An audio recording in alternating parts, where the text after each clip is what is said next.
Par condicio purtroppo ormai è una legge obsoleta, ha bisogno di un tagliando anche importante, perché ormai rispetto a 20 anni fa l'uso dei social media, l'uso di sistemi di comunicazione che sono cresciuti negli ultimi anni la bypassano senza problema e invece pone dei limiti e dei vincoli stringenti a chi fa politica sul territorio e ai giornalisti che devono fare informazione.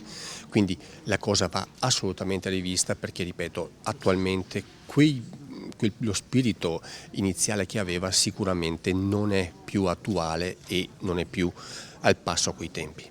Il convegno di oggi è stato da noi organizzato perché sentivamo l'esigenza di parlare di un tema che è molto diffuso, perché le elezioni, come voi ben sapete, sono ormai almeno un appuntamento all'anno di elezioni c'è sempre. Pertanto è un tema attuale, è un tema però allo stesso tempo poco conosciuto. In previsione delle tornate elettorali dell'anno prossimo, nel 2024, ci saranno le elezioni europee e molti comuni del Veneto andranno al voto. Il Corecom ha sentito l'esigenza, insieme all'Ordine dei giornalisti del Veneto, che è un altro attore protagonista in questo campo, di tenere questo seminario. Diciamo che i due punti fondamentali della materia del par condicio è il monitoraggio che il Corecom fa delle trasmissioni delle TV locali e di Rai 3. Altro tema fondamentale riguarda la comunicazione istituzionale, che voi, come ben sapete, o come si dovrebbe sapere, durante il periodo di campagna elettorale, quindi da 45 giorni prima dalla data del voto, scatta il periodo della par condicio. Ci sono delle limitazioni poste sia nell'ambito delle TV, sia nell'ambito appunto delle pubbliche amministrazioni, che è vietata qualsiasi comunicazione istituzionale.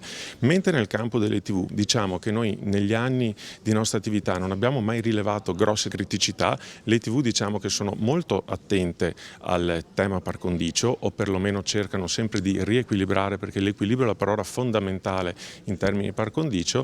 Un po' più di problematiche le abbiamo avute con le pubbliche amministrazioni, con la comunicazione istituzionale, che noi riteniamo possa essere dovuta a una scarsa conoscenza della norma, nel caso di specie parliamo dell'articolo 9 della legge 28 del 2000, oppure in una scarsa attenzione proprio al rispetto della norma, perché, e qui mi permetto di dirlo e mi sento anche di evidenziarlo, ahimè, le sanzioni in caso di violazione della norma sono deboli.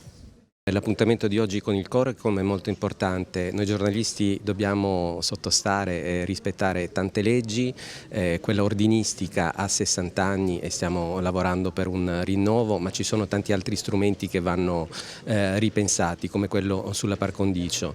Ha compiuto più di 20 anni, i tempi sono cambiati, le tecnologie sono cambiate e quindi credo sia necessario avviare una riflessione e pensare a degli strumenti più moderni.